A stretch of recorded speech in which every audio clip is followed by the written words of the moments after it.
Hey everyone, wondering what it's like to be a lobbyist? That's what we're looking at here today at JD Careers Out There, where we get you career advice from fellow lawyers and non-practicing lawyers to help you achieve success and happiness in your career. In law school, you learn how to think, read, and write like a lawyer, but we're here to help you enjoy your career. And a big part of that is finding a path that excites you. So let's see if government relations is a path that excites you.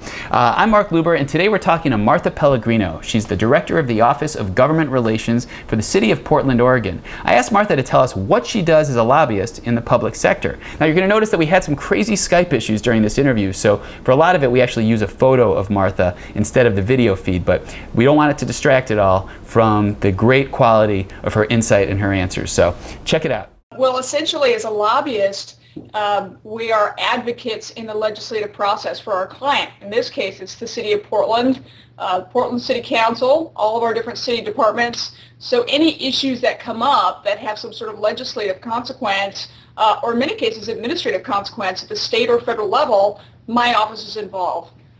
We help to identify what those issues are and then work on strategies to get the kind of outcome that is good for the good people of Portland.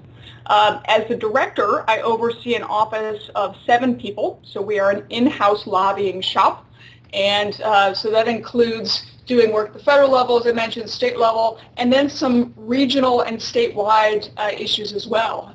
As the biggest city in Oregon, we've got a responsibility to the whole state, so we spend a lot of time traveling around and also hearing about what issues are facing other communities.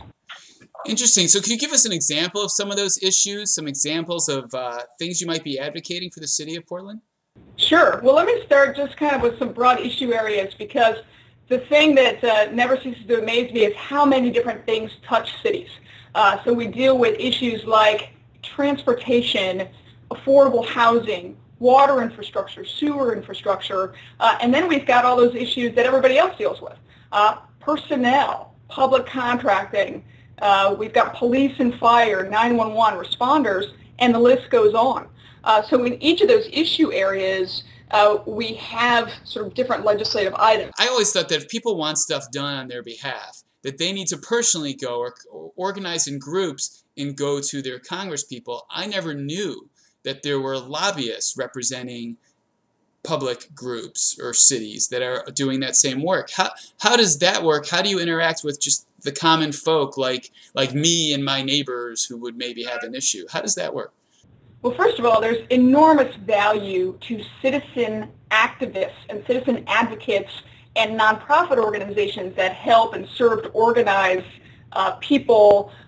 You're probably subscribed to any number of lists that have federal action alerts, right?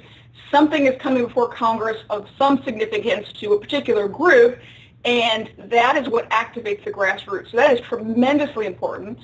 In our experience, members of Congress love to hear from people in their district and love it when people flag issues that are important to them. How it differs a little bit in how we interact with the public is that we serve an elected body, and any member, any person in Portland can actually lobby or advocate to the city council saying, this particular issue is something I want the city to take a stance on or take a position on. Here's this letter I want you guys to sign on, because I think it would actually mean a lot to have the City of Portland sign on.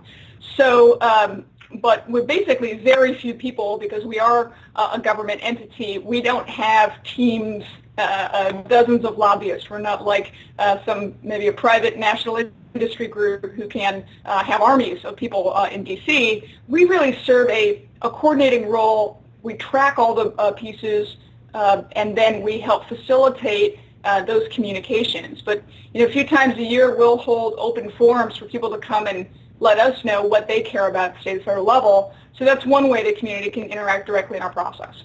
Interesting. Then how else are you given the signal that this is something you need to go advocate for? What else tells you?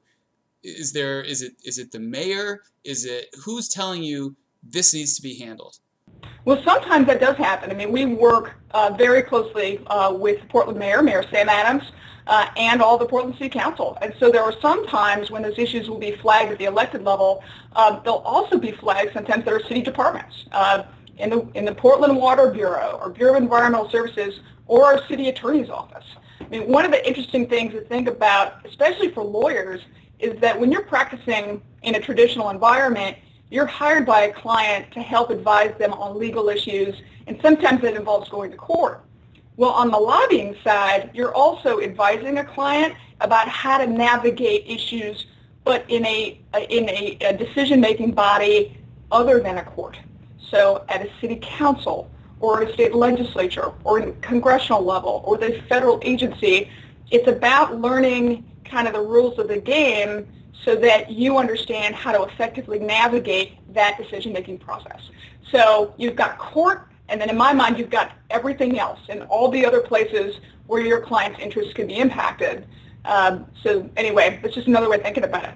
In the full interview, Martha tells us lots more about what it's like to be a lobbyist, specifically in the public sector, and she breaks down what it takes to accomplish the job, what skills from law school are used on a regular basis, how to break into government relations, and how a JD actually helps you to do that. You can get to the site by going to jdcareersouthere.com, or for a shortcut, jdcot.com. And if you're already at the site, you could just scroll down to the full video. Make sure you become a member so then you get access to the full interview and access to lots more exclusive content filled with great advice. Thanks again for watching, everybody. I'm Mark Luber. Look forward to seeing you again soon. Take care.